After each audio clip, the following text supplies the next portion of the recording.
How does JP Morgan and Swift affect the outcome?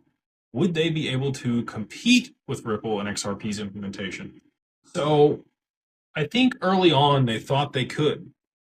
And that's why I think they sided with Ethereum and Vitalik. And you've seen them build things like Onyx for their infrastructure and JPM Coin. After the escrow was created in 2017, JP Morgan actually came to Ripple and wanted to buy the escrow. And Ripple told them no.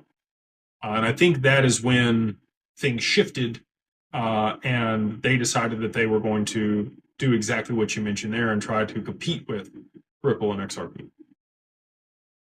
I think that they realized after they sued them that that wasn't going to be possible.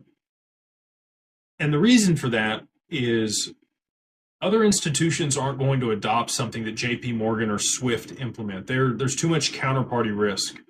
We've already seen that multiple times, right? So the sanctioning of Russia and other countries, they don't want to be subject to one counterparty's discretion to be able to participate in the global economy. They're not going to succumb to that again.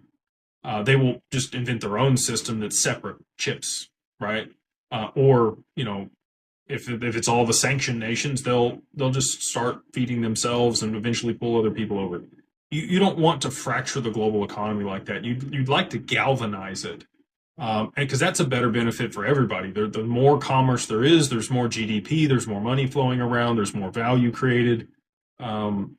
Everybody wins in that scenario, and I think J.P. Morgan gets that, right? Swift does too.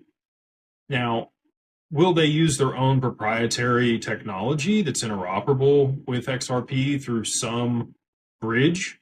Yes. So, as an example, I think Swift partners with R3. They've never told me that. There's been lots of conversations that I've had with them.